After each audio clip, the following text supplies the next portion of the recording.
Bonjour, Power est à Tokyo. Nous sommes à Tokyo pour parler de casques audio et de platines vinyle avec une des plus grandes marques locales qui s'appelle Audio Technica. Plantons le décor. Audio Technica est numéro 1 en vente de casques en volume ici sur la terre nippone depuis carrément 6 années. Alors pour savoir, Audio Technica a commencé sa carrière dans les années 70 en fabriquant des cellules de lecture pour les vinyles. Vous savez, les petites cellules qu'on pose comme ça. Après, il y a eu le débarquement des casques et plus récemment le débarquement des micros. Si vous aimez des artistes comme Muse ou bien des artistes comme Mia ou encore Elton John, ils utilisent des micros Audio Technica. Et plus récemment, année 2010, il y a eu le lancement, les premières platines vinyles signées Audio Technica. Pour information, Audio Technica sur le sol nippon, ce sont des centaines de modèles de casques. Il y a des modèles pour le grand public, pour le secteur pro et pour les audiophiles. Vous savez, ceux qui aiment l'ARS 24 bits et autres. On va en reparler tout à l'heure de ça. On entre dans le vif du sujet, on vient juste de terminer une super conférence ici à Tokyo avec des journalistes japonais durant laquelle la marque a présenté ses nouveaux produits. Et comme c'est Power, que je vous aime, j'ai essayé de vous montrer ces produits qui sortiront dans 6 mois en France. Donc voilà, Power peut vous dire, parce qu'on est à Tokyo, on est quand même là pour ça, pour parler de casques. Mars-avril 2016 devrait arriver en France une toute nouvelle gamme de casques absolument révolutionnaire signée Audio Technica. Pourquoi révolutionnaire? C'est tout simple, parce que Audio Technica est à la base une marque de hi-fi et la gamme s'appelle Solid Bass. Alors on se dit du grave, de la hi-fi. Chez les hi-fis, quand on parle de grave soutenu, c'est presque un gros mot. Mais là, ils ont réussi à concevoir un casque qui avait une sorte de chambre de compression qui permet justement d'avoir un grave soutenu, sympathique, sans pour autant que l'aigu ou le médium soit cannibalisé par le fait qu'il y ait du grave. Donc c'est un truc assez nouveau parce que moi j'ai écouté quelques casques qui sont donc ici, dont ce modèle-là qui coûtera à peu près 300 €. Donc je ne vous donne pas encore la référence parce que c'est un peu à la 007, hein, on verra ce qui va se passer. Donc ce modèle c'est dingue parce qu'en même temps il y a du grave mais il y a tout le reste. C'est ça qui est fou, c'est que le truc il tabasse gentiment sans pour autant en mettre partout et le son reste super nickel avec une belle stéréo, un son très large, en plus il isole vachement bien. C'est pas un casque avec réduction de bruit, mais en même temps, on n'entend pas tellement ce qui se passe à l'extérieur. C'est assez fou. En fin de compte, donc le modèle arrivera comme toute la gamme, parce que la gamme ici au Japon, parce qu'on est quand même au Japon, il y a 6 modèles qui arrivent. Solid Bass, mais on ne sait pas encore combien de modèles vont atterrir en Europe. Parce qu'on a 6 mois d'avance dans Power. On est comme ça, nous. Donc en même temps, je voulais parler des casques. Du casque, parce qu'on est là pour ça. Un casque, j'ai passé mon temps ici, à Tokyo, à parler des tas d'ingénieurs. Je suis allé voir les gars, je leur ai dit, alors c'est quoi un bon casque pour vous? C'est quoi? Et il n'y a pas un mec qui m'a dit, alors un bon casque, c'est un bon petit haut-parleur à l'intérieur, c'est si c'est ça. Les mecs m'ont dit, un bon casque, c'est tout simplement un casque qu'on oublie, c'est-à-dire un casque qu'on a sur les oreilles, on oublie qu'il est là, littéralement, et on ne laisse la place qu'à l'émotion, qu'à la musique. C'est ça, un bon casque. Donc c'est vraiment une philosophie tout à fait nippone de carrément nous dire, à nous journalistes, on va oublier la technique, on va oublier qu'il y a des petits transducteurs à l'intérieur, on va oublier qu'il y a des oreillettes, on va parler uniquement d'émotion. Et ça, c'est révolutionnaire. L'heure est grave dans Power. Il est temps de parler d'un truc absolument génial qu'on appelle la ARS. Alors la ARS, je vais revenir dessus, ça fait longtemps qu'on en parle dans Power, comme j'aime le son et que vous aimez le son. La ARS, c'est quoi? D'abord, c'est le diminutif à l'acronyme de High Resolution, haute résolution, c'est-à-dire c'est tout ce qui est 24 bits audio. Ici au Japon, c'est le délire international. Il y a des logos ARS partout, sur tous les produits, les packaging et autres. On va résumer les choses. Le son que vous écoutez, le son en qualité CD, par exemple, c'est du 16 bits. Le ARS, c'est du 24 bits, c'est-à-dire qu'en vrai, en vérité, il y a plus de dynamique. La dynamique est étendue et la bande passante, c'est-à-dire les sons qu'on peut entendre, c'est étendu. C'est-à-dire que la bande passante pour le ARS démarre à 20 Hz pour aller vers 30, 40 000 Hz et autres. Il y a beaucoup de casques qui se pointent ici sur le marché japonais, sur lesquels on trouve le logo ARS. Ça veut dire quoi? Les casques sont analogiques, donc ce n'est pas quelque chose de numérique. Ça veut dire que le casque est capable d'encaisser une grosse dynamique, surtout capable donc de les montées de dynamique, c'est-à-dire la différence entre le son qui est faible et le son qui est fort. Le casque peut l'encaisser.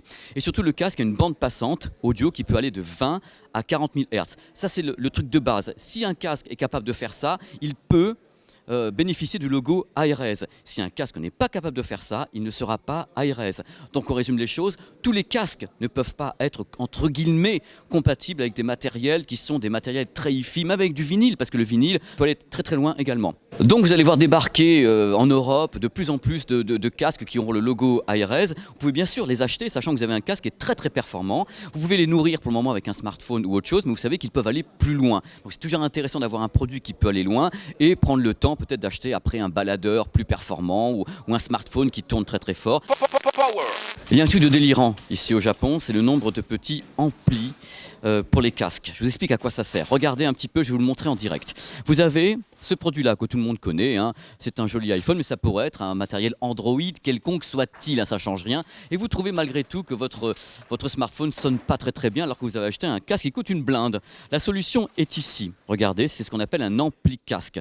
Il y en a des wagons ici au Japon. Toutes les marques font des amplis casques. On en trouve des dizaines dans le commerce. Là, c'est un modèle Audio Technica qui coûte aux environs 500 €. C'est un peu cher, mais voici pourquoi. On peut relier ce produit en analogique par la prise mini jack ou bien en numérique direct. Alors ce qui se passe, vous avez ici un fichier numérique, il peut être haute définition, c'est-à-dire qu'il peut être 24 bits ce fichier numérique. Vous sortez le fichier numérique par ici, il rentre ici dans l'ampli DAC. Ce que fait le DAC, c'est qu'il va convertir le son numérique en son analogique avec une très très belle conversion sur des matériels qui sont vraiment très très haut de gamme. Vous avez carrément un bouton de volume ici, absolument génial, et vous branchez bien sûr votre casque directement sur l'ampli casque qui est donc un DAC, et vous avez un son qui est nickel parce que vous passez absolument plus par l'électronique du smartphone. Le smartphone n'est qu'une sorte de container, c'est une sorte de disque dur qui contient la musique, et l'amplification et la conversion numérique se font ici sur l'ampli DAC.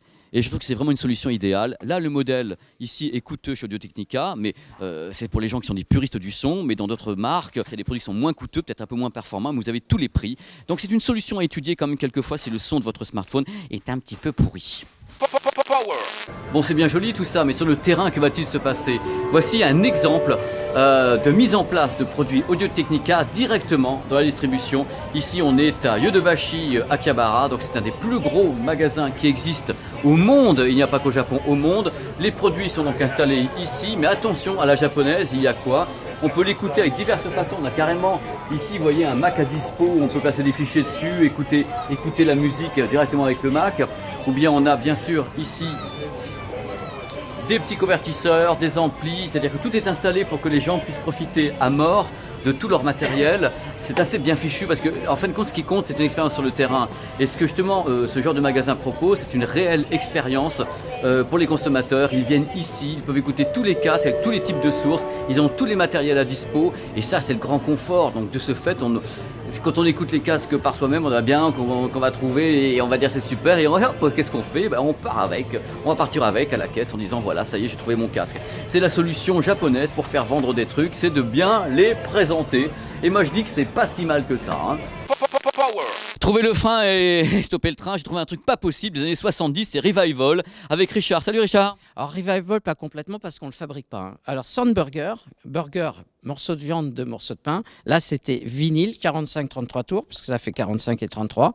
Et on pouvait aller chez les copains sur la plage, écouter ces vinyles, amener ses disques, aller utiliser ceux des copains. Le tout en bandoulière avec des piles. Extraordinaire. C'était 1973-1975. Il n'y avait pas encore le MP3, il n'y avait pas encore la cassette. C'est le Walkman du vinyle, qu'on a trouvé le Walkman du vinyle.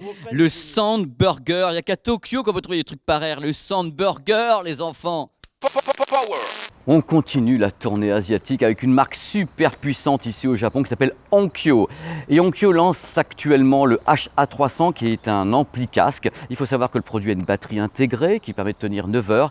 Et surtout, super important, que ce produit a une botte secrète, puisque cet ampli casque a un petit slot pour carte micro SD, et dans ce cas-là, cet ampli casque devient un baladeur avec un écran de contrôle, avec un menu et tout. Vous chargez la musique sur la carte micro SD, et juste après, comme ça, vous avez votre baladeur dans la poche. C'est pas génial ça? En plus, il est cossu, composant audiophile, mais je l'ai écouté moi, alors qu'est-ce que ça vaut?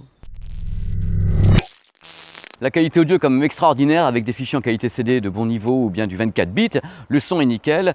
Il peut être utilisé chez vous ou en vadrouille, donc accrocher un PC, c'est génial. Il y a un mode de gain que j'aime bien qui permet de booster un petit peu les choses, qui est superbe. Le produit est vraiment très très bien fini. C'est un baladeur cossu, il fait 300 grammes. C'est vraiment un produit très audiophile avec des vrais composants à l'intérieur. C'est génial d'avoir le port pour la carte micro SD parce que dans ce cas-là, l'ampli casque devient un baladeur à part entière avec un affichage sur un écran en noir et blanc qui est quand même pas un peu chiche, hein, quand même, n'ayons pas peur des mots. Et moi j'aime beaucoup sa compatibilité également avec les très très hauts fichiers qui s'appellent les fichiers DSD. Donc voilà, c'est un truc qui est quand même cossu.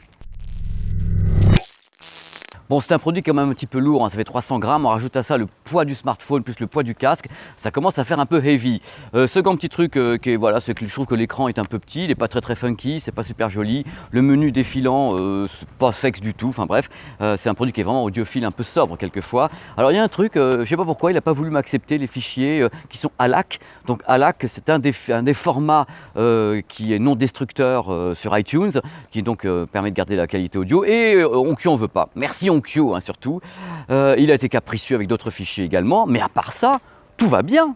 Oui, en guise de point noir final, il faut quand même savoir, ça coûte 599 €. C'est quand même un peu une blinde, hein. Mais face, ce sont des composants audiophiles, c'est un son très hi-fi. On n'a rien sans rien quand même. On va rentrer dans un endroit dingue, un véritable studio d'enregistrement super professionnel, ici, chez Audio-Technica à Tokyo. Regardez, on est à l'intérieur de l'endroit. Une véritable merveille, c'est beau, que ça n'en peut plus. Et derrière, un grand pianiste qui s'appelle Philippe, qui est français, qui ne sait jouer que My Way. C'est pas ça, non? C'est un peu ça. C'est pour vous montrer un petit peu l'ambiance, ici, d'un studio d'enregistrement. Alors, enfin, quand tout est fait ici, vous avez la prise de son qui est faite ici, pour le piano. Vous avez également des prises de son qui peuvent être faites ici pour piano ou bien le piano-voix. Alors la pièce est bien sûr neutre, le but d'un studio d'enregistrement c'est d'avoir la possibilité de capter des instruments et des voix en étant le plus neutre possible, c'est-à-dire de ne pas rajouter d'écho ni de coloration au niveau de ce qui est pris, de la prise de son. On va aller voir rapidement également en régie ce qui se passe, vous allez voir c'est merveilleux. On rentre dans les coulisses ensemble, je ne sais pas si vous vous rendez compte de la chance qu'on a tous d'entrer comme ça un petit peu dans tout ce qui fait le making-of de la musique. Donc en passant bien sûr par le studio d'enregistrement lui-même qui est juste derrière moi, avec bien sûr un ingénieur français qui est ici, qui s'appelle Acni, et qui est très content d'être là. Je crois que c'est le mec le plus heureux du monde. Hein, que t'es heureux? Ouais, je suis heureux. Voilà. Je suis heureux. Voilà, arriver à Tokyo et tomber sur des mecs comme ça, moi je dis je veux changer de métier tout de suite quoi. Donc vous allez regarder un petit peu la table qui est derrière. Donc c'est The table de mixage. Et vous avez toujours Philippe qui joue de l'autre côté comme un gros malade et qui ne sait pas jouer, il sait jouer que My Way normalement. Donc là, on est déjà dans le gros délire. Voilà, c'est le studio d'enregistrement.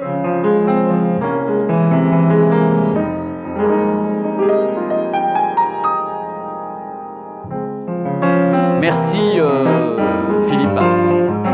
On a dit merci. Bah non, je continue. Non, justement, non. Voilà, c'est la fin de ce numéro de Power. On a attendu jusqu'à la fermeture, les coulisses d'Audio-Technica. On était très content de passer ce petit moment avec vous sur 01net TV et nulle part ailleurs dans Power. On est allé dans les coulisses d'une grande marque. On a pu aller dans les magasins. On a pu parler de tas de choses. J'ai vraiment été ravi de faire cette émission pour vous. J'espère que vous avez apprécié les choses. La semaine prochaine, on fera encore quelque chose de très différent puisqu'on ira, je vous dis pas, mais ça va être aussi bien que cette émission, je vous le garantis. Allez, ciao les bambinos. Pour me retrouver, c'est tout simple. Vous pouvez me retrouver sur Facebook, app.business, ou bien sur Twitter, appgarcia75, ou bien sur ma chaîne PP World. Maintenant, on s'amuse, on rigole. À la semaine prochaine, portez-vous bien, prenez soin de vous.